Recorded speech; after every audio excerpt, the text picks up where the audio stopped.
Howdy, folks. This is BelGeode, and we are back in Microsoft Flight Simulator, and this is a test, otherwise known as a chill vid. This is my second one that I'm doing this week. You no doubt probably already saw the first one, which was on the Cockspur Cessna Citation, the C510 Mustang. And this is the other bird that I really wanted to show you. This is, of course, a classic, sometimes known as the Doctor Killer. This is Carenado and Asobo working together to recreate the Beechcraft V35. I believe this is a B model, so V35b, the Bonanza. This one is a classic, and the first time that I ever saw one was many years ago when I was a little kid, and I remember being so fascinated that an aircraft with a V tail could actually fly, especially when all the other aircraft around didn't have that. They had just a conventional either T tail or, I guess, what would you call that? An inverted T tail where the ailerons are on the bottom of the fuselage there. But yeah, needless to say, every single time this aircraft has been released, whether in FSX or P3D, whether P3D V4 or V5, or even X-Plane, I have purchased this aircraft. Now, this aircraft is available in Microsoft Flight Simulator, and you can actually get it in the sim. So just go into your Microsoft Marketplace and you can purchase it and download it. It's relatively cheap, actually, considering the fact that it's a Carenado bird that has been brought up to more Asobo standards, which is why, if you look inside, you will see myself and Kara, my co-pilot. Plus, we have a door that'll open. What's the odds on finding an Asobo aircraft with a door that opens? Usually, if the door opens, you can tell Asobo did not design it. But suffice to say, this is the one that I've been waiting for. The two Carenado birds that I enjoy the most are the Cessna Skymaster, which you've already seen on this channel, and this bird right here. So, you may be wondering, this place looks slightly familiar, except less foggy. We are in the same exact place that we were when we ended the last video. We are in Tegucigalpa in Honduras. And today, we're going to continue going south. So probably about an hour's flying time. So you know the general rule with these chill vids, it's just the raw video, basically. There's very little editing. I just add the little pop-up commentary that you see at the bottom. But yes, we're going to be flying an hour south of here from the country of Honduras to the country of Nicaragua. And we are going to be landing in Managua, just south of Lake Managua. I believe it is Lake Managua. That's around there. So yeah, without further ado, let's check out the other cameras that come with this thing, because Carenado is known for putting a bunch of extra cameras in, and then we'll hop in the bird, get her started, and go flying. All right, so this is our first camera, and honestly, Carenado, I don't know why you didn't just give us the usual behind the aircraft view. That would be great. This seems a little awkward in VR because where I'm pointing right now is forward. If I move my head to the right, that's no longer forward, and it also tends to skew the picture a little.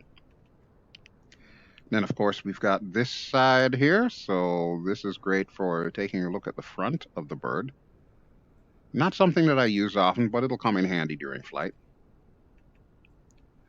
Then we've got this view. This is one of my favorite cameras with this, but again, it's off kilter, which is great for cinematic stuff, but I really kind of need that behind the aircraft looking forward view, or the infamous BelGeode landing cam, which is underneath the aircraft looking forward.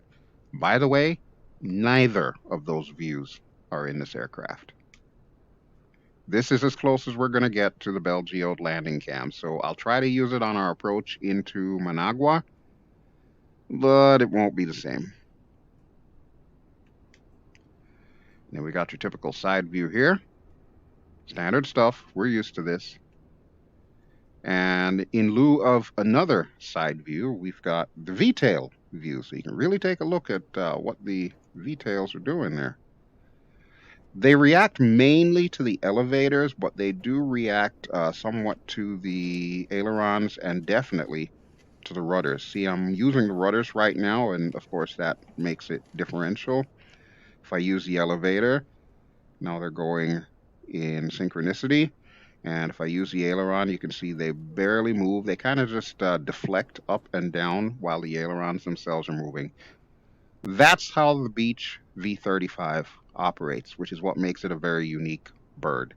For its time, it was ahead of its time. And the reason why it got the reputation of being a doctor killer is because it's a little trickier to operate these controls than one might think. All right, another view. So dead on front. We already had side front, but this is dead on front. Okay, I'll take it, Carenado, but really I could have used the opposite of this view. I'm just saying. And then we've got this, which is basically one of the previous views, only further out. Yeah, that's all I will say about that. And we're back to this. So we're going to put it to a camera that we know we're going to use. And that'll be this one, because that'll come in handy just to make sure that I'm not like trimming any trees on our way out. And we'll go inside. Okay, so first thing you're going to notice once we are inside, because it's Carenado, the quality is great. A lot of people don't know, but Carenado did have a hand in the creation of a lot of the GA aircraft that we currently have as default aircraft in Microsoft Flight Simulator. So yeah, you can thank Carenado for that. And additionally, you'll also notice Cara has disappeared. Why? Because Asobo's involved. And anytime Asobo's involved, we can't see the co-pilot inside. Asobo, seriously, with your 40th anniversary version coming out, don't you think it's about high time that you make it optional so that we can actually see our co-pilot and passengers in the bird? That would be great, especially for those of us in VR who actually like that kind of thing. I'm not saying all of us do, but I do. All right. And there you can see, again, the PC6 Porter. That's the Asobo version, and it's missing half its textures. That's all I'm going to say about that. All right, let's close the door. There we go. That is locked. Now, when I had this bird for X-Plane, I also had Rep, which is the Reality Expansion Pack. It's like an extra $20 on top of the price of the Carenado bird, but it worked wonders as far as making this thing closer to realistic. If I had to compare it to something in Microsoft Flight Simulator, I would say Rep puts it on par, or it makes the aircraft on par with, say, Just Flight or Milviz birds that we're used to here in Microsoft Flight Simulator. All right, there's a lot of switches. There's a lot of stuff that needs to be done. I'm just going to try and go through this relatively quickly because we do have a long flight coming. So let's first get our battery on. And with my switch, it also turns on your alternator. So we got de-ice, we got pitot heat, we got strobe lights, beacon, nav. So we'll go ahead and get the beacon and nav on. Taxi and landing. These are going to be our panel lights. And then, of course, we've got our trim, our pitch trim right there. You can see that we are currently neutral trim. Cowl flaps, make sure your cowl flaps are open. This is closed, this is open. And we got our prop pitch here, prop pitch out, prop pitch in. And we've also got our mixture. Now, this is one of those aircraft where you've got two fuel tanks. You can see the gauges right there. We're going to need to switch back and forth between the tanks as we travel. Typically, how I do it, whenever we hit another line on the gauge is when I switch the tank. But ideally, you want to make sure everything's balanced out. So right now, if you look on the floor there, I'm not sure if you can see it. I'm trying to crane my head down there. You'll see the fuel selector. We're currently set to the left tank. That'll set it to the right. That'll set it back. If you keep going in that direction, it'll shut off the tanks, which is bad. You don't want to do that in flight. All right, parking brake is on. And we do have an auxiliary fuel pump, so what we can do is we can push some mixture in turn on the fuel pump for a few seconds. Try not to flood the engine. And push the throttle in all the way. Make sure we've got fuel flow. Put it all the way back down. Fuel pump off. And we can, well, there it is. We can get the mixture back out.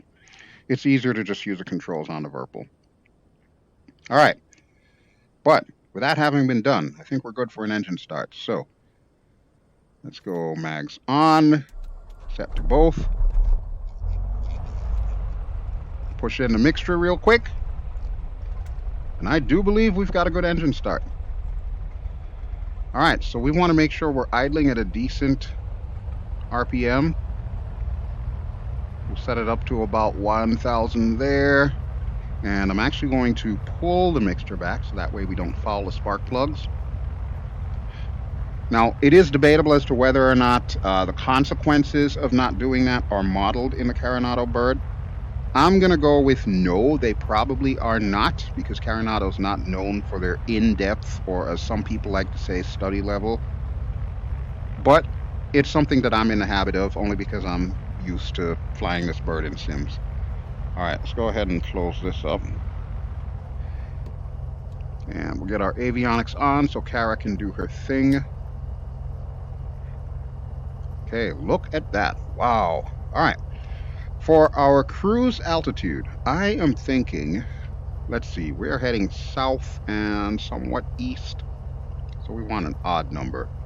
Let's go with about 9,000 feet. Yeah, I know it does seem like it is a little bit high, especially in an aircraft that's not really pressurized and doesn't really have oxygen, but hopefully we should be able to survive. All right. I'm just looking through everything to make sure we're good to go. We do need our taxi lights on, so that is this switch here. Never mind these switches, the hot air entry, windshield de-ice, they really don't do anything for you. But you can, if you want, turn on your panel lights, which is what I'm going to do since we are in the evening time here in Tegucigalpa. And we can get the sub panel lights on as well. And we'll get the avionics brightness up. It doesn't have the nifty blue that I'm used to in the Cessna Skymaster, but this will do. This will do nicely. Okay, Kara, time to put you to work. Let's tell them we are going to depart to the south. Ground Beechcraft, November 70, Alpha Golf Bravo, with Oscar request taxi for takeoff south departure. Beechcraft, November 70, Alpha Golf Bravo taxi 2, and hold short of runway 20 using taxiway Alpha. Contact tower on 118.7 when ready. Okay, pretty much the opposite way to Taxi the way that hold we short came in. Runway 20 using taxiway Alpha Beechcraft Alpha Golf Bravo. All right, so when we came in here, we flew in to the north, so towards the direction that I'm looking. But we're going to be taking off pretty much the way we came in, so we're going to be going the opposite way.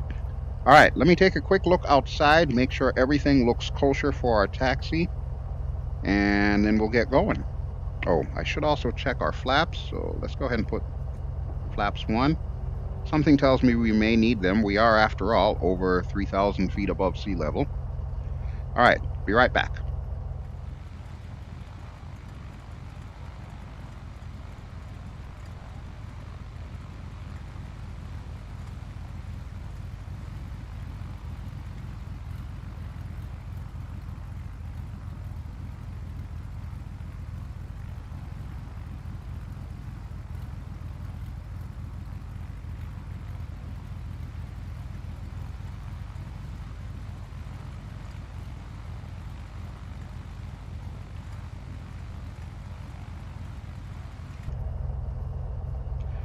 Okay, so we are ready to go. Let me just get a quick sip of water here.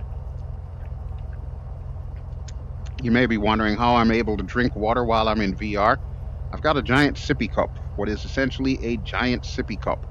And it sits on a corner of my desk, so I always know where it is. So I can reach for it, and I know exactly where it is. The only thing I don't know is where the straw is, but since the straw in there is one of those little what am I trying to say here? Bendable folding straws. I kind of know which way it's pointing, so yeah, it's not difficult. Is what I'm trying to say here. All right, parking brakes off, and you can see we're already moving out. Pull the RPMs up to about 1200. Ground handling is as expected for this particular kind of bird, which is to say pretty good. The real thing doesn't have any issues with ground handling. It'll get you where you want to go relatively quickly and safely. Where this becomes a problem is in like the low speed flight. Because of those control surfaces, you do want to be a little bit careful. So you're not trying to get her down to like stall speeds. Now, crosswinds are an issue with this aircraft, or have been known to be a little bit of an issue, again, because of the way that the controls are laid out and whatnot. Hopefully, we shouldn't have any problems getting out of here. I'm more concerned about making sure we clear all these mountains that ring Tegucigalpa. And once we do that, then we should be good to go. All right, I'm going to pull the power back a little bit here.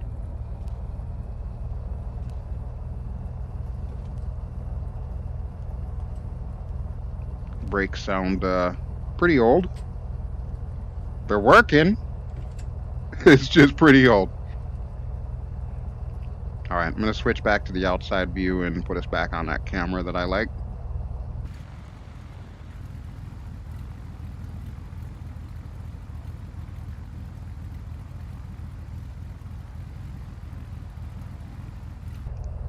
I feel like I should have put more air in the tire, but okay.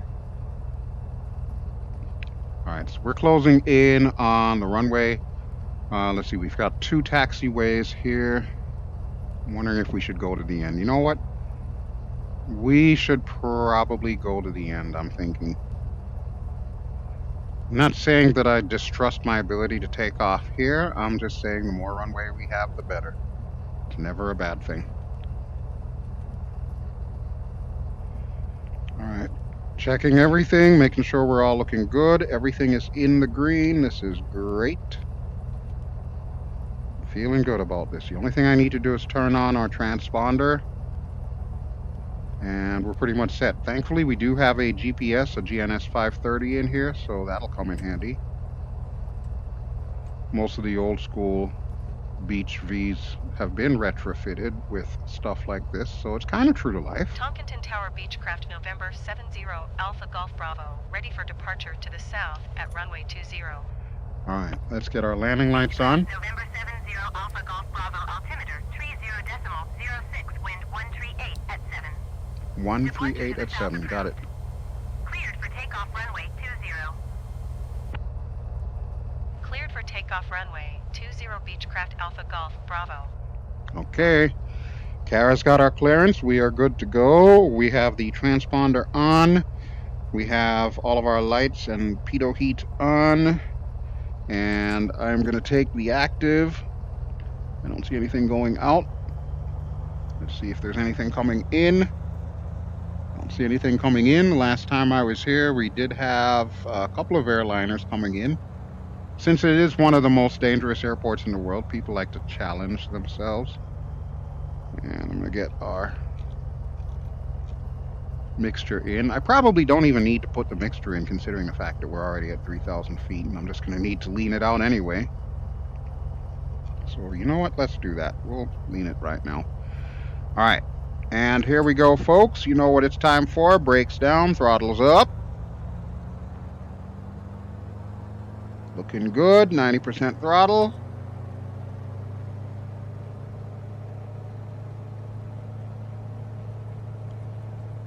And we could go full throttle if we need to. I'm just checking to see when our airspeed indicator goes live. We've got plenty of runway, so we should be fine. Okay, airspeed is alive.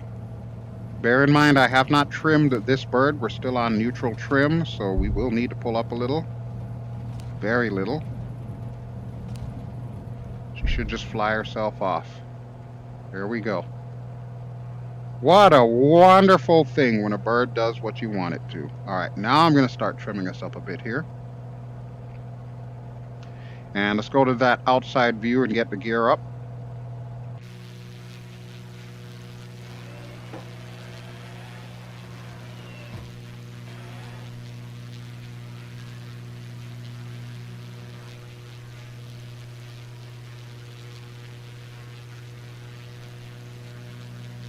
Beechcraft Alpha Golf Bravo, continue for south departure. Tonkinton Tower Beechcraft November 70 Alpha Golf Bravo, continue for south departure.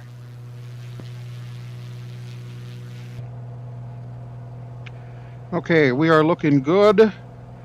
Try to stay light on the rudders here because you know that affects our V-tail. But other than that, it looks like we are going in the right direction, so I'm okay with that. We're going to keep it on manual here for a bit. Just want to make sure that I pass the time climb. We do have a little bit of a crosswind here, so that may or may not be an issue. But I'm also using our GPS to kind of judge how we're doing here. Where is my mountain with the windmills? The one that we almost hit in the last video. We should be coming up to it right now. Oh, there it is. I see it. It is dead ahead on the horizon. Okay, so we're going to keep this angle of attack here, so 1,000 feet per minute, and hopefully that should do the trick. All right.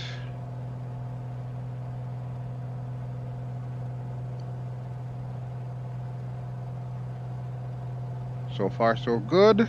Feeling okay with that. And I am going to activate our autopilot now. So master autopilot on. And we are going to go GPS. Nav hold on. I should probably set this up to what our DTK is. We're a little off course. Slightly. Could have set that up ahead of time, but not too worried about it. It's a beach. As they say, life's a beach. Or is it life's a Beechcraft? Who knows? Someone will have to tell me. Alright, we're supposed to be tracking a heading of 199er. So let me quickly set this up here. We seem to be oscillating back and forth. I'm not sure if that is a Carenado thing or an Asobo thing, but it is an annoying thing. We will say that. Right about there, and let's see if we can help her out here. Which way are we turning? Too much to the right. Alright, so let's go a little to the left. So already I can see some idiosyncrasies with this bird, and... Alpha Golf Bravo, leaving my airspace frequency change approved. Okay, thank you. And I don't necessarily think Tonkinton that is a Tower Carenado Beechcraft thing. November 70 Alpha Golf Bravo, frequency change. Approach Beechcraft November 70 Alpha Golf Bravo is type Beechcraft 5 miles south of Tonkinton, 5,900 feet. Request flight following. Beechcraft November 70 Alpha Golf Bravo approach. Squawk 7427. Squawk 7427 Beechcraft Alpha Golf Bravo. Okay, let's see if she's behaving herself Alpha now. Golf Bravo radar contact 5 miles south of Tonkinton, 6,200 feet. Altimeter 30.06. 3006. Roger. Okay, we're Beechcraft already Alpha there. Golf Bravo. Alright, let's go ahead and get some lights off. So landing lights off, taxi lights off. That's pretty much it. Everything else can stay on. So we are slated for 9,000 feet, but we do want to set up the VS.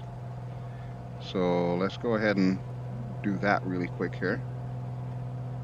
No, I want to go up, not down. 900 feet per minute, I believe, is what we were doing, so that should be good. We're going to arm our altitude, and let's just make sure that we are good to go here. Oh, now it's down to 500 feet per minute. I don't want you to be 500 feet per minute. I need you to be 9. It's an old bird. She's very quirky. All right, we do need to start pulling some power back here, so I am going to put the throttle back to 85%. We'll keep our RPM roughly around 2400. So that should be fine. As you can see, we're pretty much sipping gas right now because I've already leaned out our mixture a bit. And we're already past 7,000 feet, which is, to say the least, pretty impressive. So you know what? I'm actually going to shallow up our ascent altitude. We're going to make it that 500 that I took it from in the first place. So there we go, 500 feet per minute. And we are almost halfway to 8,000 feet. Our cruise is 9,000.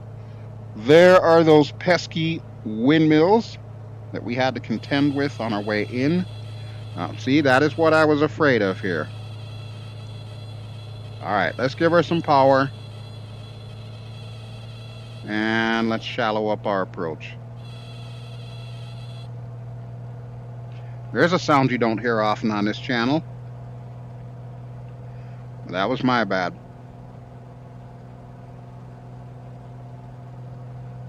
All right, let's see how we're doing. Do we have enough speed to sustain this? We should be good now. I'm going to put it to 300 feet per minute. 400 feet per minute. We'll hold it there. And let's actually bring our RPMs down this way with the prop pitch. So there we go. That should be much better. That's what I should have done in the first place, folks. Okay. You can tell it's been a hot minute since I've been in ye old Bonanza. But yeah, looks like we're okay now. Say goodbye to the windmills. We're good. We are good. Don't you just love these chill vids? Whatever happens, happens. And you know I'm not going to edit it out. So you're going to see that I am quite imperfect as a pilot, a virtual pilot. But hey, we're still alive. We're still having fun, right? Right? All right, let me start doing some navigating here. Okay, so we got 1.3, 1.2 until we hit the first waypoint, or technically that would be the second waypoint. So about a minute to go. And I should be able to just zoom this out, right? No, that's zooming it in. I always get that wrong. Okay, there we go. Okay, so we are heading out of Honduras and into Managua. Should be coming up relatively soon, I believe, roughly around this waypoint that we are headed to, which it says we've got about 15 minutes to get to it. We're still climbing good. We still got good speed. Aircraft is not in danger of falling out of the sky. This makes me feel comfortable. I can live with that. So how's about we go back to the outside view? That'll give me a chance to get another sip of water while you check out the external cameras.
Alpha Golf Bravo contact Central America Center on 124 decimal tree. Good day. 124 decimal tree for Beechcraft Alpha Golf Bravo. Okay, let's do Central our gas America check. Center, Beechcraft November 70 Alpha Golf Bravo, 9,000 feet. Excellent. We are exactly where we need to be. Alpha Golf Bravo, Central America Center altimeter 30.04. Continue to Libby's as planned. Alright, so we are going to need to change our fuel. And where has my mouse gone? That's interesting. My mouse has disappeared. Let me go back to the outside view.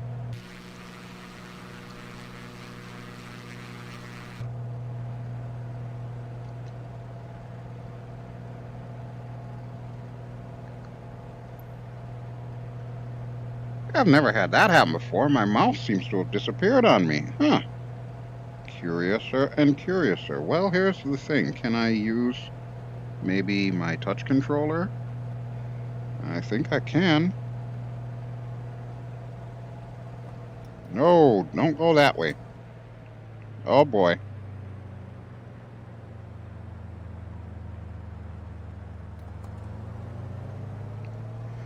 Whoo!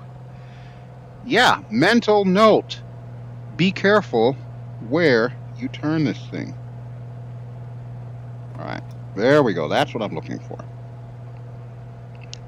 Man, this is definitely turning out to be an adventure here, isn't it? Alright, we're going to hang up the touch controller here. I have no idea what's going on with the mouse, however. It's like it's there, but it's not there. Hold on, let me peek out of the Oculus here. Yeah, there is definitely a mouse on my screen, because I can click on the sun visor here. You can see it says that I'm clicking on the sun visor right now. But other than that, I can't see the actual mouse cursor in the sim, which is very interesting. Very, very interesting.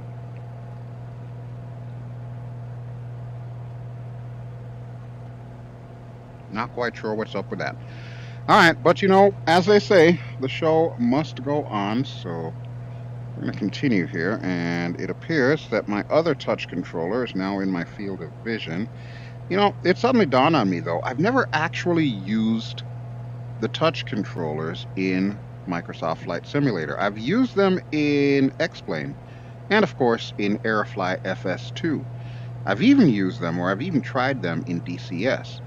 I've never actually used them in Microsoft Flight Simulator. And of course, when you first get into VR, there is the little thing that tells you, hey, go ahead and recenter yourself. And then at the end of that, it typically will say VR controllers not supported, if it is known that the VR controllers are not supported. However, in this particular instance, judging from the fact that you're seeing two little jumping controllers on your screen there, I would say that it is working. And there's my mouse cursor back. Oh, lovely. Alright, we need to be tracking heading 145, so let's go ahead and set that up.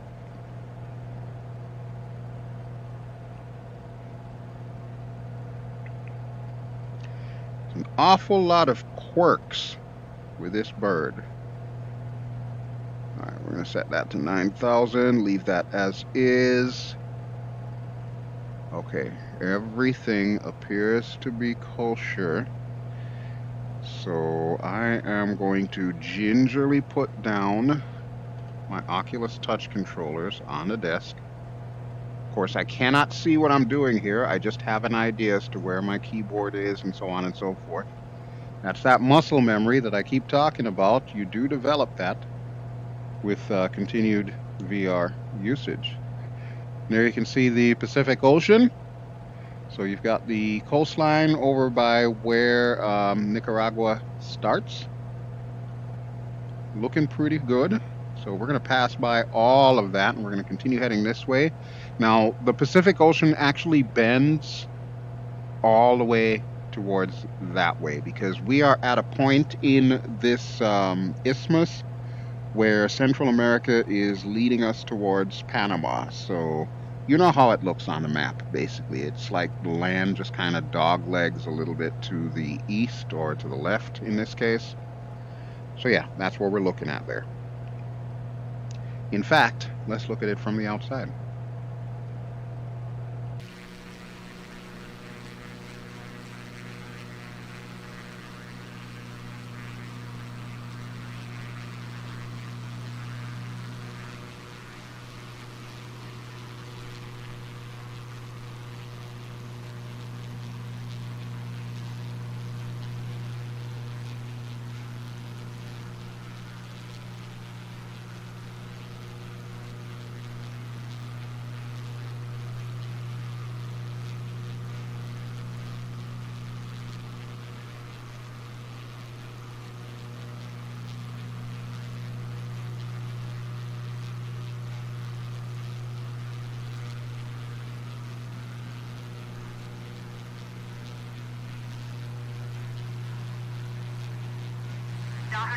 $9er, you are 77 miles southeast. Climb and maintain 9,000 feet. Expect vectors. Visual runway 20 approach.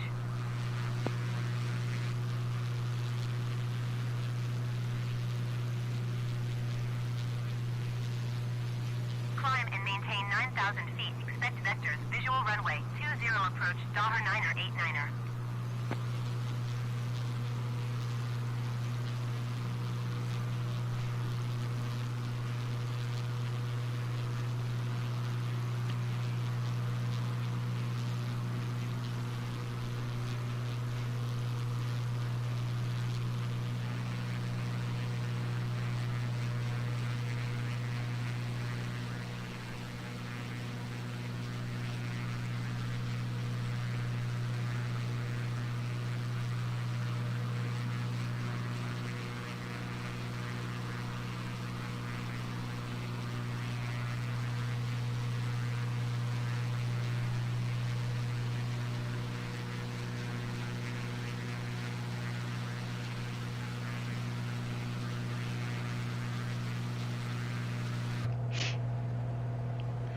You know, folks, I gotta say, all things aside for like flight models and so on and so forth, just the look of this plane, in particular this livery, is really impressive. Think about this for a second. Let me go over to the other seat because we can see it better from Kara's seat here. So Kara, I'm invading your personal space. Think about the level of technology that we are at right now in flight simming, and especially with the advent of virtual reality. Think about how PBR and things like that can be applied to aircraft. And take a look at this wing and tell me this does not look real. This is crazy. We are actually getting to a point right now in flight simming where if you can take a really decent screenshot of your sim, oftentimes it is getting more and more difficult to tell whether or not it is real or flight sim. And that just blows my mind because I am a kid of the 80s. I remember watching old movies like Tron and thinking about what virtual reality would be like. And of course, it was nothing even remotely close to my wildest dreams as a little kid. Thinking about this kind of stuff when it had not existed yet we had things like, the Star Trek holodeck and so on and so forth. And we all just thought that was like flights of fancy, so to speak, pardon the pun. And then fast forward to right now, which, don't get me wrong, I know a lot of you out there in VR do complain that we don't have high enough resolution. The FOV feels like we've got, basically a scuba mask on our heads, and so on and so forth. The clarity, da da da da da da da da da da.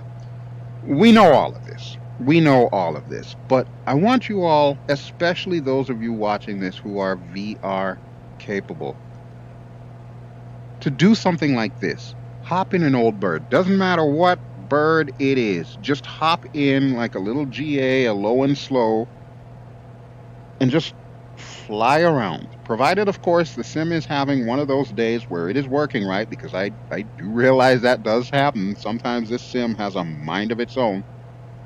But just go up and fly, and then sit there and just admire your aircraft that you're flying, admire the scenery that you're looking at, and think to yourself, 10 years ago, this would not have been possible. 10 years ago, VR was not in the place where we could use it for something like this. 20 years ago, flight sims themselves were nowhere like this. And I know 20 years ago, let's think about it realistically, folks. We're talking about FS9, FS2000, FSX era. We are barely 20 years from that era. And look at how much we've jumped. This sim really does take a lot of flack, and especially from, I'm going to call you out, the X-Plane users and the DCS users, of which I am one. I am a proud member of both of those parties, but sometimes some of the stuff that I see, y'all need to take a step back. Seriously, you need to take a step back. Yeah, I know DCS has amazing visuals and amazing fidelity in the aircraft, but there's no way in hell that I could fly something like a Corsair, an F4U Corsair, or an FG1D Corsair from Tegucigalpa to Managua in DCS. It's just not going to happen. And by the same token, there's no way I can fly something like a Beechcraft V35b in DCS. So we kind of do need all the various sims. Of course, it all depends on the day of the week and the mood that you're in and so on and so forth, yada, yada, yada, as to which sim you want to fly. But seriously, folks, take a moment, just fly. And just admire the fact that we have come so far in such a relatively short time, especially if you're going according to human existence, to this point right here. That if I were in a real aircraft, it would look pretty much exactly like what we're seeing right now in VR. Except, of course, the resolution would be a little better, but you kind of knew that was coming. All right, let's see how we're doing. That is the end of my rant for the day. I really don't like these to become rant videos, but sometimes there's just certain things that, I don't know, I guess you could say trigger me, but maybe I am turning into the old, grumpy old man. I am a grumpy simmer after all. But yeah. This is what makes it worthwhile right here. Doesn't matter if you're doing this in DCS, X-Plane, Microsoft Flight Simulator. This sim in particular, I think, lends itself well to that. So, as much flack as this sim takes, there's just sometimes when I don't have a care in the world. I just want to sit here and look out at the world, look out at the sunset. That is what makes it worthwhile to me. I don't care which sim is quote-unquote the best sim, because you know what? At the end of the day, I'm still going to fly them all. All right, now I'm really done with my rant. Oh, 9 miles to Copal. Let's check our flight plan and see what we are looking for as far as our approach. So this is an older GPS, so that means we've got to do this, and then we've got to scroll down. Scroll down a little too much there. Oh, that's curious. Now this one's acting up. So Libis to, it doesn't say. I'm certainly not going to increment my way through it because that could create a problem. All right, but we do know that we need to pass Copal. Now, if I remember correctly, when I did this flight plan, which I probably should have shown that at the beginning of the video, but since this is not a full production video, I don't do that.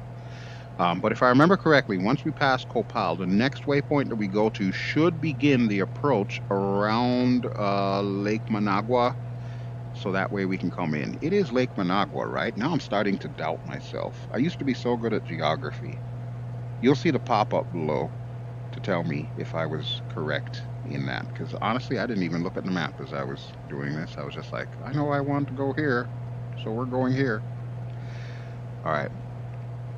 Let's see how we're doing engine-wise here. RPMs at 25, which is a little high, but you know what? I'm okay with that, considering how long it's going to take us to get there.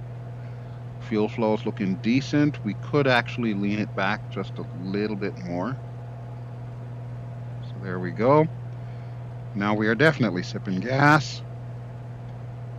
Cylinder head temperature, oil temp, amps, oil pressure, all of that looks good. EGT, we are definitely lean. We are pretty lean. Sipping gas, as they like to say. We're still stable at 9,000 feet. We got enough oxygen. We're kind of in the nosebleed section, but at least we don't have to pop out our oxygen masks or anything. I'm going to go in the back here for a second. I know it's kind of tricky because to get in this aircraft in real life, you have to open the door and lower that seat. And obviously, we can't quite do that here.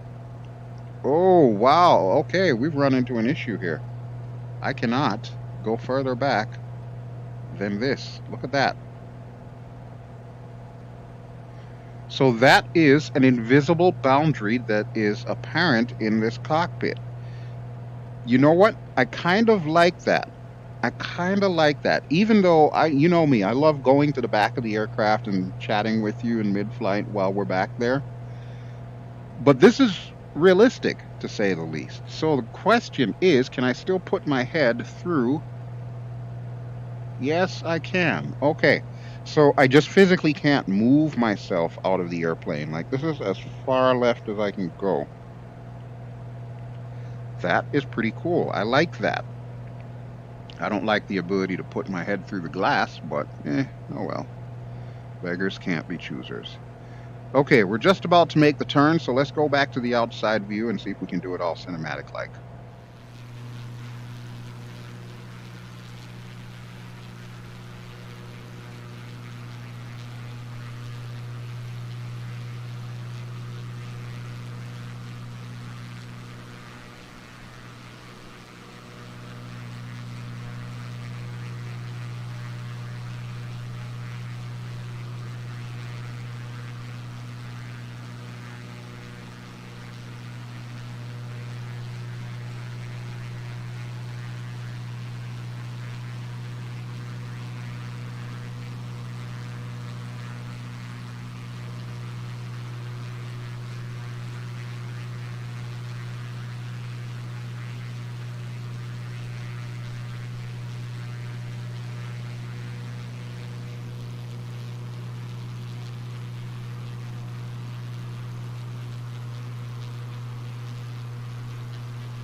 Oh yeah, that last one, that's the money shot right there. That is the money shot.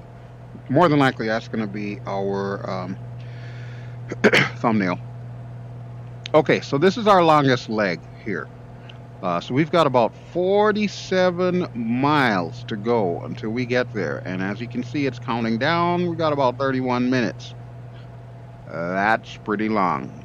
That is pretty long. So if you're still hanging in there with me throughout this flight, I thank you for that. Hopefully it is not going to take that long. Hopefully, because the seconds seem to be counting down an awfully faster rate than they would normally. I'm assuming we don't actually have 30 minutes flying time here. Now, we could push the envelope a little bit here. We're already on 90% throttle. I'm kind of hesitant to put us all the way up to 100% throttle, but we can raise our RPM just a touch.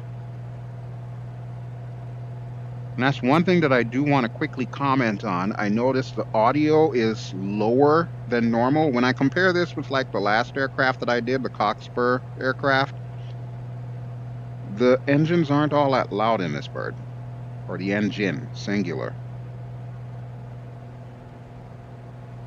But maybe that's just how I've got my VR set up currently. It is possible that I may have my audio set up a little bit differently from when we recorded the other video this past weekend. But, we'll see. Alright. Yeah, we're still counting down to about 30 minutes. Wow. Yeah, it might be a while, folks. It might be a while. Now, the good news is, once we finish this leg, the rest of legs should be pretty quick. So we really shouldn't have too many issues as far as getting in. We can, however, take a look at the big picture by pulling up our nifty little VFR map. So we'll just wait for that to pop up here. There it is. Okay, so I need you, like so. We'll go ahead and zoom you out. And we can also move this. Beechcraft Mike November Delta, you are 78 miles northwest. Descend and maintain 7,200 feet. Expect vectors. Visual runway 27 approach. Ooh. So wait, I wonder if they're coming into Managua as well. Alright, but we're just about to pass the Berta waypoint. You can see we've got some mountains on our way. 7,200 feet. Expect vectors. Visual runway 27 approach. Beechcraft Mike November Delta. This is exactly why I have not begun our descent just yet. We're going to wait till we're like right about here-ish, and then we'll start coming down. I happen to know this mountain that we've got to pass on our way in is roughly about 2,000-ish feet above sea level. So we're going to want to make sure that we come in like maybe about 3,000 or 2,500 for this approach. Once we get to Managua waypoint, that's going to start our final approach here. So we're just going to go straight in, provided of course the winds don't change and they don't reassign us a different runway here. But yes, this is what we're looking at for our approach, and in comparison, this is where we are right now. So yeah, I do believe we do have a little ways to go. If we zoom out, this is where we are on the map.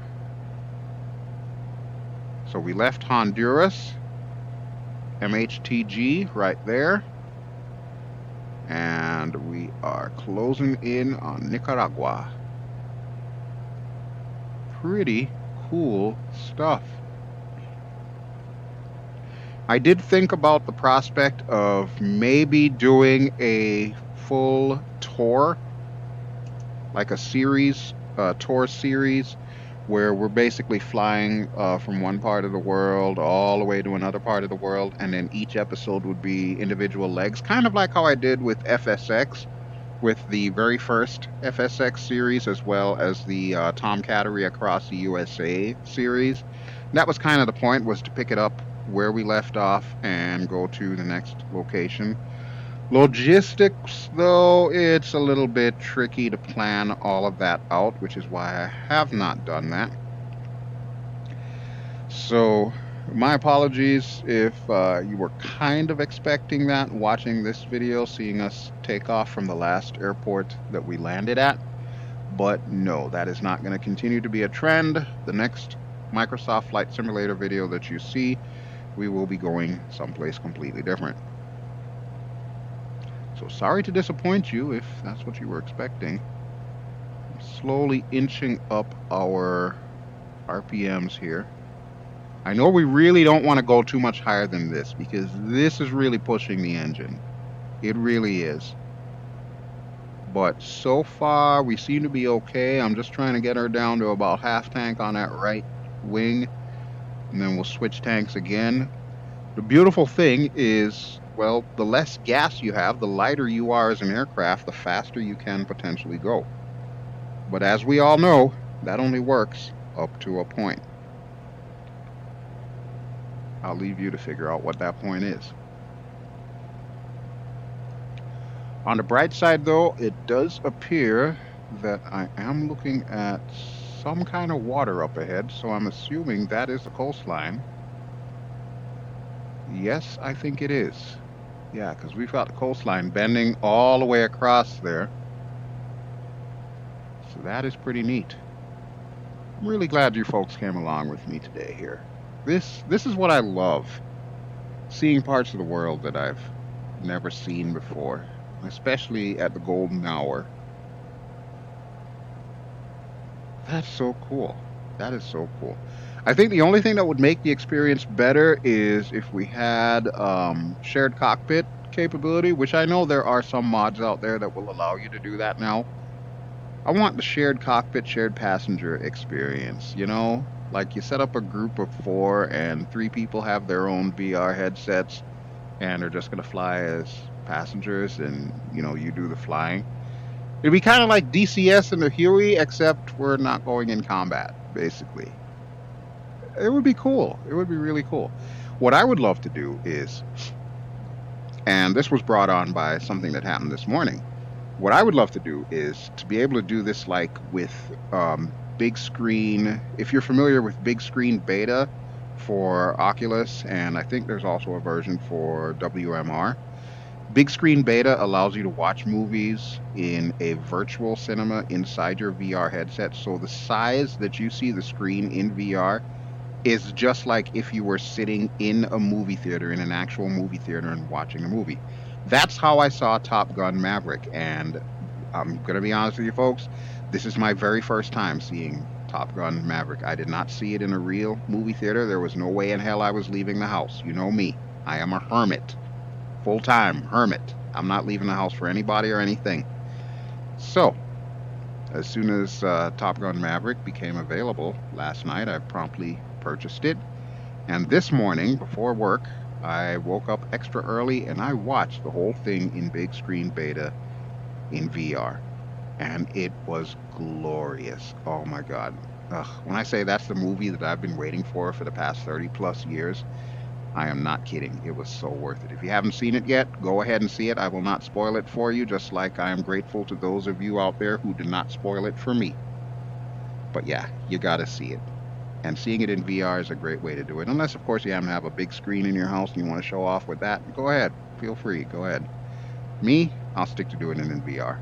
But I say all of that, as we had a lovely segue there, to say I would love to see something like that become incorporated to Microsoft Flight Simulator, where if you do have your buddies on your friends list who maybe you want to show a significant other or, you know, a friend what it's like to fly in VR. You want to be the pilot, but they actually just want to be a passenger. I would love to be able to see that.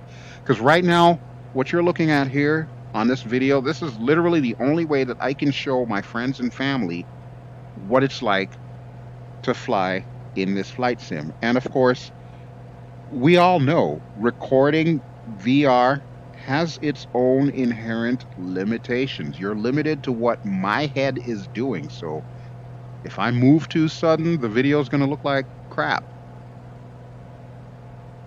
But I would love to be able to see, you know, people who are watching this actually be able to watch it in 3D, in VR, and see the aircraft and see how tactile everything is, how high resolution, how crisp everything looks. I would love to see that. That would be, I think, the next evolutionary step for Microsoft Flight Simulator would be to be able to replicate not only the pilot experience, but the experience with your friends as your passengers. So Asobo, if you're watching this, I'm throwing that out there. Do that, please. And while you're at it, go ahead and give us that single eye view monitor mirror for VR, so that way I can stop using the Oculus mirror to actually record the video that you're watching right now. This view that you're seeing right now on your YouTube, this is exactly how it should be coming out of Microsoft Flight Simulator by default. in both 2D and VR. This is what we want, Microsoft and Asobo. It's about high time you give it to us. After all, if Aerofly FS4 can give it to us natively, there's no reason why you can't. All right, beautiful sunset. I think I've jawed on enough, so let's go to the outside view, and I do see the beginnings of the lake, so we're going to need to start thinking about descending.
Okay, I think we are just about at that point, so we are 14 miles out. See, it totally did not take us 30 minutes to get here.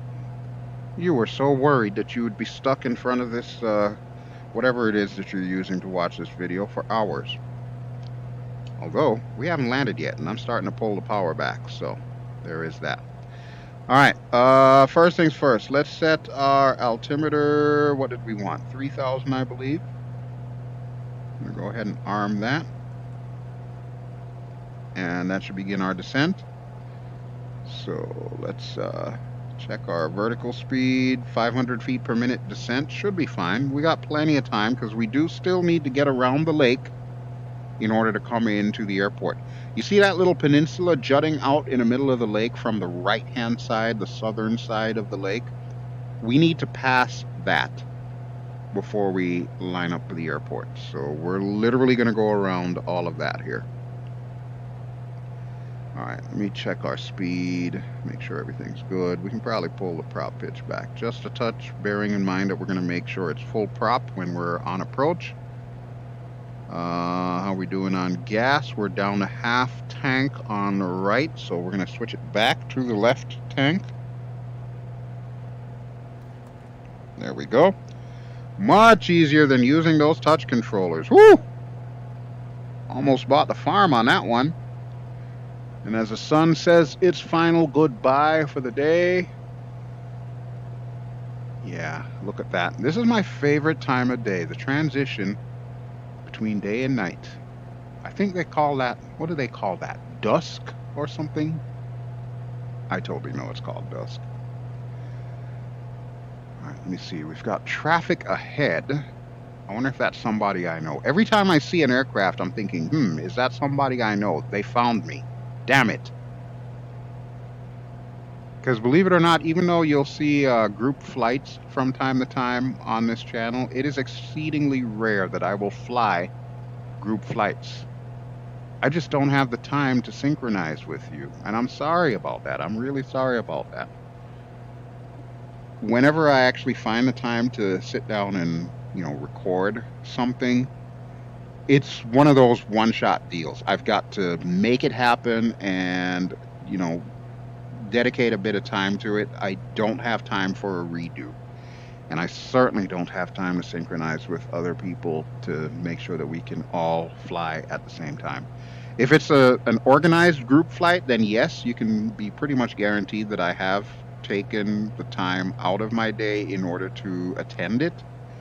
But for something like this, where it's just a test video, a chill vid, and the whole point of it is, well, partially for me making sure that the flight simulator is doing what I want it to do, as well as testing out the aircraft itself, which this aircraft is already released. Typically, for a release, we'll do a full video.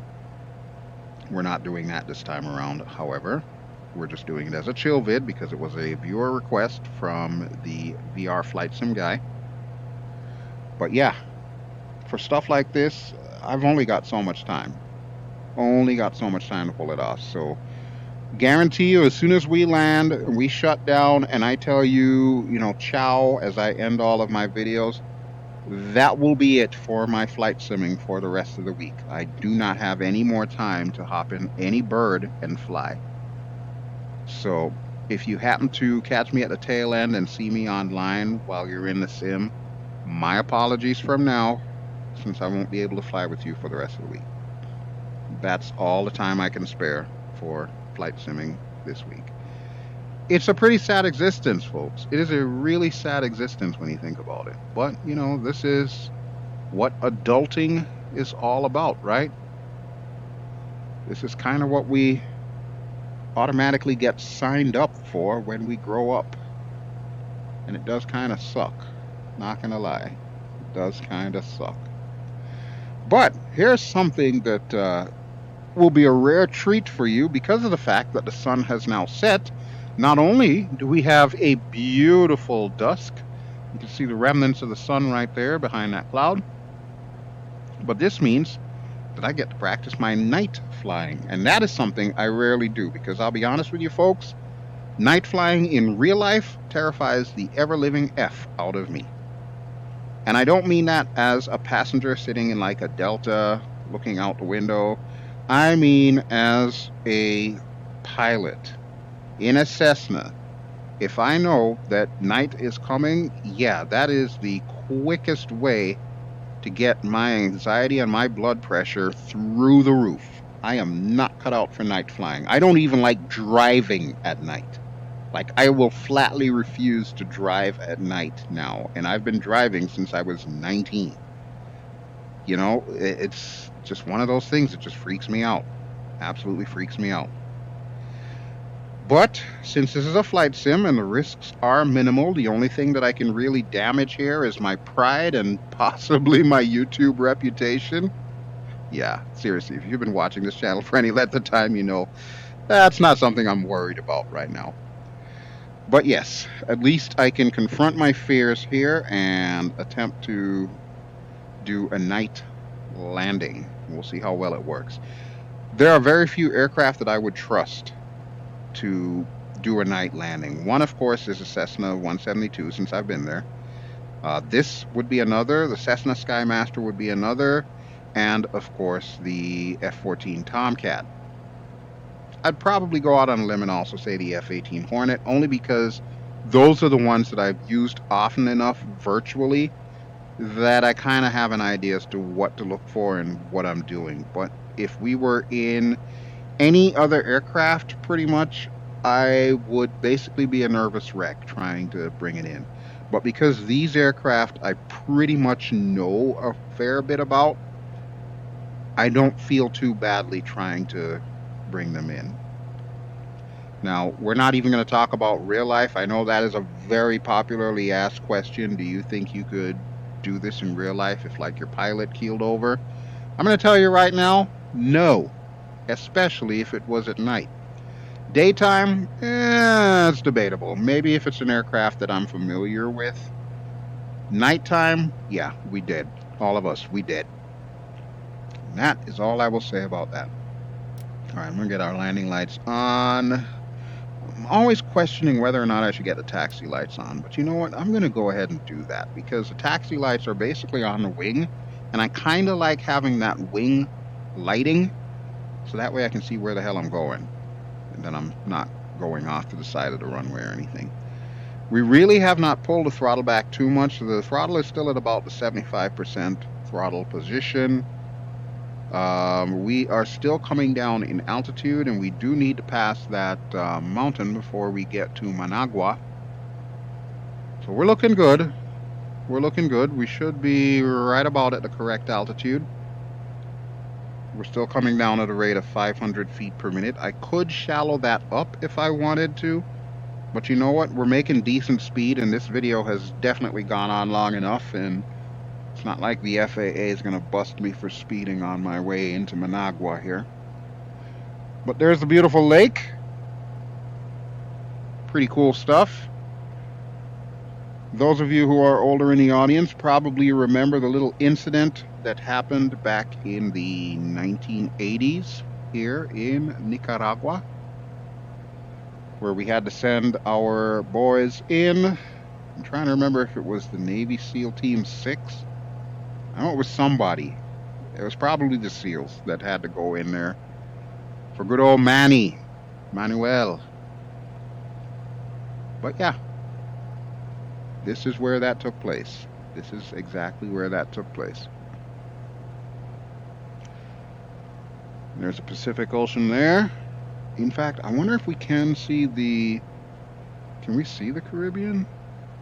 No, I don't think we can. Or the Gulf of Mexico, I should say. Yeah, I believe this is probably where it's fattest, because we've got like Guatemala and all of them areas there. So nope, we won't be able to see the other large body of water. Just the lake and the Pacific Ocean, which is fine by me. Alright, 10 minutes left. I'm assuming that is 10 minutes flying time total, because we've only got 12 miles until we hit Managua waypoint, and that's where I want to be at about 3,000 feet. We're just shy of 5,000 now. We're closing in on 4,500, so we're almost there. My plan for landing is this. We're going to keep the power up. We're going to make our mixture rich. We'll pull down flaps 1, we'll pull down the gear, and we're basically going to keep it on autopilot until I'm 100% certain that we are lined up and we've got the correct lights for the PAPI or VASI lights there. And then we'll bring her in. I'll take it off of autopilot and we'll hand fly it in.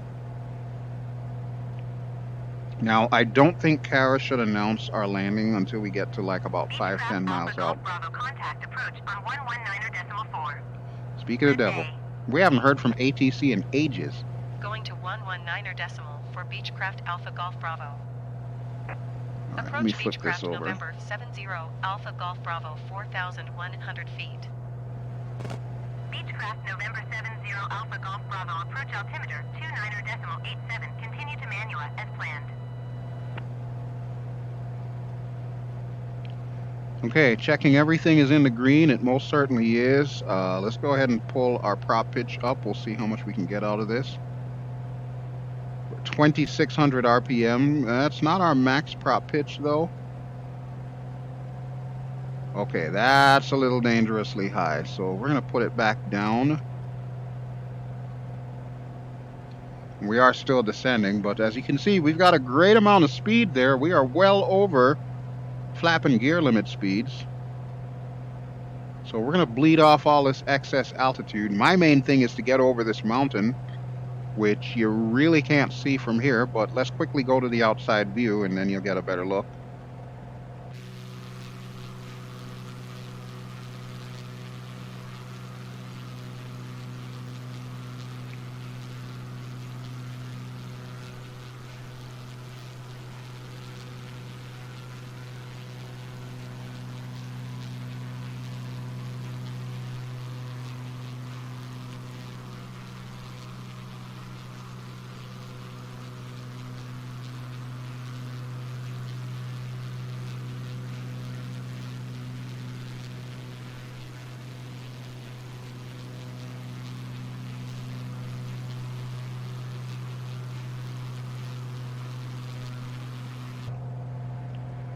Okay, we are just about to pass over the peak now. And once we are lined up properly for the last couple of waypoints, you can see the airport directly ahead there. If you follow that road along the beach or along the coast of the lake, you'll see the airport just to the right of that. That's where we're coming in. So I'm not quite ready to slow down just yet. I want to make sure that we get over this peak, which is about to happen right now. Oh yeah, we got plenty of leeway.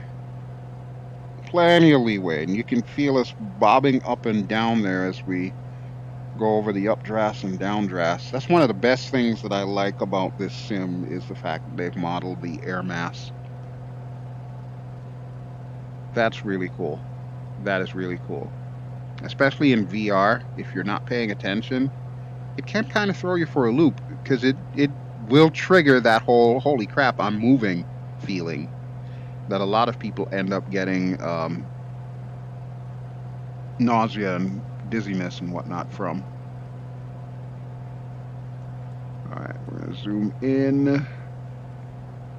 Okay, so Managua is what we were looking for. Let me click it to the flight plan. Managua, MG 512, and then our destination airport. Mike November, Mike Golf. Okay. 6 miles, 5 miles, so roughly about 11 miles. Once we pass Managua, that is. Alright, so I'm going to go ahead and pull the power back here. So we are at 3,000 feet, which is where I want us to be. And we're going to start slowing down here. Let's go ahead and get our mixture back in.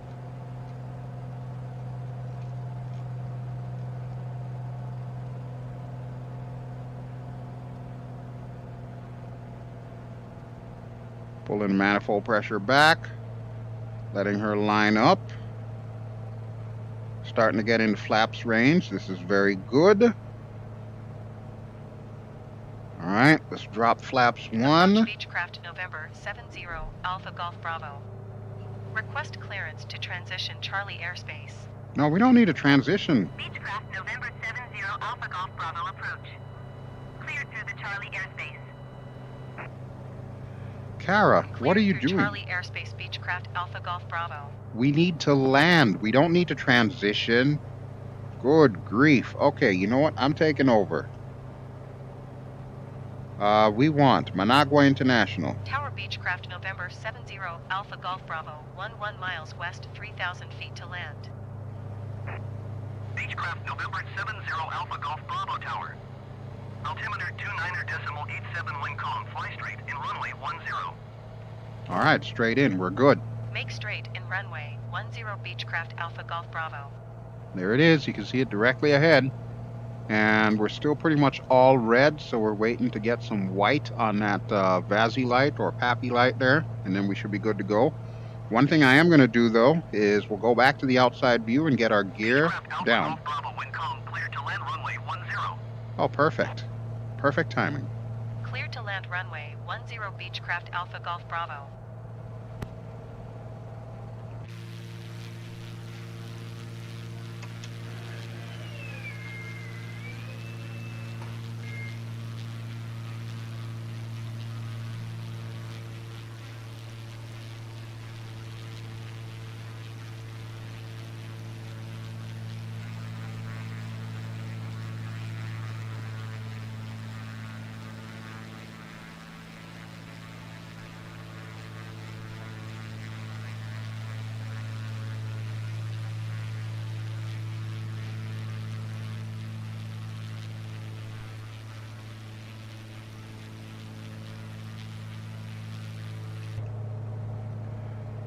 Okay, it is time to get our autopilot off, so let's go ahead and do that. AP is completely off. And we're just going to peel the power back a little bit here. Now I'm leaving it at flaps 1 deliberately. I don't really think I'm going to need both flaps for this. I think this is one of those deals where I just should be able to use the throttle to manage my power here, so I am not too worried about it. Looks like we've got a pretty good descent profile right now. We are a little high, obviously, but that's because I spent a little too much time outside doing the usual cinematic jazz. But yeah, just to confirm, flaps are down, undercarriage is down, mixture is full rich, prop pitch is also full rich, throttle is under control, so we're good to go there. We're pretty much balanced out on the tanks. If you look at the left wing and the right wing, I believe we're drawing from the left wing right now. So we're pretty good there. 400 feet per minute descent rate. We can afford to drop down a little bit more, so I'm going to drop the throttle somewhat. And try to keep us lined up. Thankfully, it doesn't appear that there is much wind today, so I'm not too worried about that.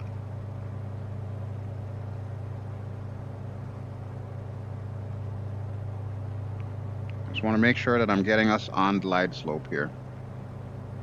Now we do have the V-tail rudders, so I can use that to help kind of grab us in. That should be sufficient.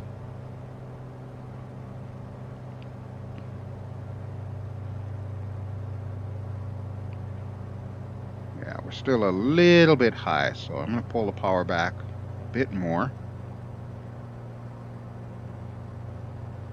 And hopefully we won't stall this time like we did on takeoff. Whew! That was close. That was close. But then it wouldn't be a BelGeode episode if there wasn't some kind of shenanigans, whether intended or not, that I have to deal with.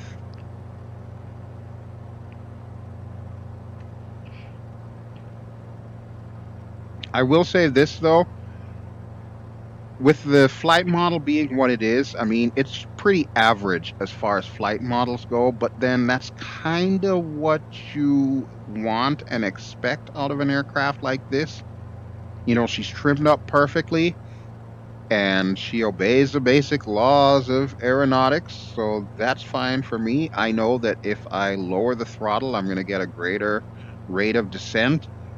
And you can see that I'm pretty much trimmed up for, what is that, about 85 knots, which is pretty much where I want to be in this bird, between 80 and 85 knots. So I'm feeling good about this, even though we're still high on glide slope. I can force the issue by pitching the nose down, but obviously if you were in a real aircraft, you don't want to do that. So we'll just drop some more power, and that will, of course, bring us down. I see one red, so I'm okay with that. We can start pulling the power back in slowly but surely. Looking good. Quick look outside just to give you the little pop-up for the airport name.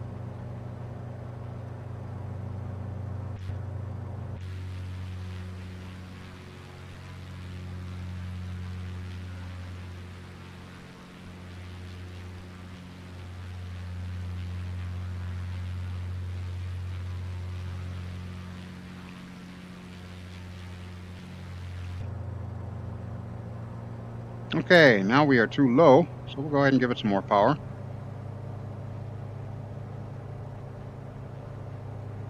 There's probably trees on the end of that runway, so you know what? I'm just going to keep us right here. Welcome to Managua. Sincerely hope you've enjoyed this little flight with me. Like I said, this is what it's all about, folks. The ability to fly around in an aircraft that looks pretty dang close to the real thing. And even though, you know, the flight model is nothing to write home about, there's nothing revolutionary about it. It does what it's supposed to do. Which, of course, for me is always a challenge because I am not a licensed pilot. So basically, it's allowing me to, you know, continue the fantasy of flight, as it were. And now I'm too high. Really? Really? All right, we're going to pull the power back.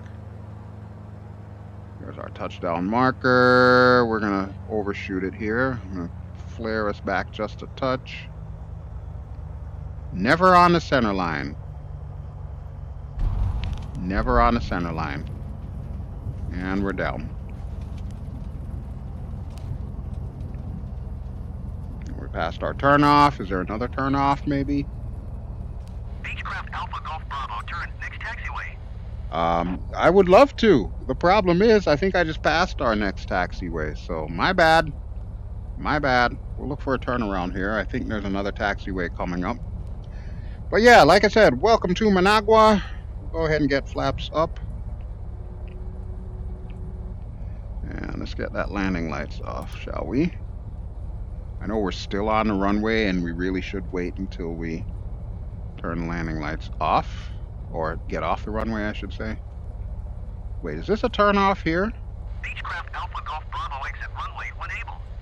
I'm able. The problem is, I'm not sure that this is where I want to go. Okay, well, it looks like it is solid. Contact ground on 121.9er. Kara? 121.9er Beechcraft Alpha Golf Bravo. Thank you, Kara. Okay. Either way, we made it safely, and I'm very, very pleased with that. Does it fly like a real Beechcraft, considering the only time in my life I've ever been in a real Beechcraft is as a passenger? I can't say yay or nay, because I was also a child at the time, so pretty long time in between flights. Can't tell you. Does it feel like I think a Beechcraft V should feel? Absolutely. Absolutely. The only things that I've got to compare it to is FSX, P3D, X-Plane. And of the lot, we all know X-Plane is the best when it comes to the flight model. X-Plane with rep, this aircraft does feel like it. As far as the flight model, characteristics, all of that good jazz, all of that goes. It does feel really freaking good. Now, with that having been said, is it as in-depth as something like the rep for X-Plane?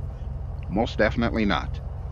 As far as systems depth goes, it's got everything you need in order to, function with this aircraft, but it's not really all that terribly deep as far as system depth goes.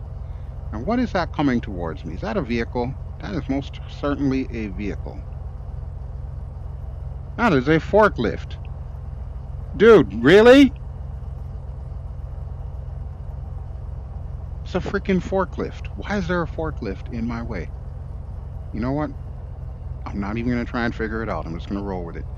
All right, I think that's our parking spot there. I see what appears to be a volocopter. Oh, by the way, I don't know if any of you all watching this have heard the news, but it is announced. November 11. That's when we're getting the 40th anniversary Microsoft Flight Simulator. This is significant only because we will also be getting our very first helicopters in the sim. And that is so not a volocopter. That is a Cessna. But yeah, really, really, really, really looking forward to that one. There's also a number of other aircraft, including the Milviz Beaver, which is no longer the Milviz Beaver. It is now purchased by Asobo, so it is technically the Asobo Beaver. And there's a whole bunch of other stuff, historical birds like the Spirit of St. Louis and whatnot, that are going to be coming to the sim as well. In short, it is going to be an awesome birthday for me. As you know, November 18th is my birthday, so I am really looking forward to this gift, as it were, from Microsoft and Asobo on November the 11th. As far as this video goes, at the time of this recording, we are still in World Update 10. We're still waiting for Sim Update 10. Hopefully, that will be coming pretty soon. Last I heard, it was delayed 2 more weeks. We're still in the middle of that 2 more weeks period.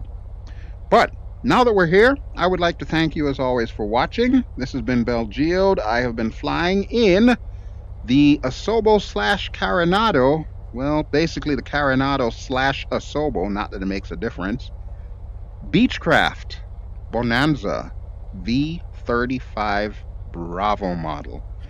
A timeless classic known as the Doctor Killer. Notorious aircraft, but absolutely gorgeously modeled. I love this bird. I will always love this bird. And if I can ever figure out how to get the cabin lights on, I might actually be able to turn it off too. There we go. Let's go ahead and open the door. All right. If you've enjoyed this, please feel free to give me a like. Don't forget to subscribe if you haven't already done so. Thank you for flying with me to Managua. Everything that I have shown you today has been default scenery. But I really love this bird, so I had to show it off yet again on this channel. I know I've showed it in a number of different sims, but yeah, here we go again. Carenado, you did good. Thank you. Thank you. The experience matches my expectations for this type of bird. Alrighty, folks, that'll do it for me. So, once again, BelGeode signing out, and I will talk to you all really soon. Ciao!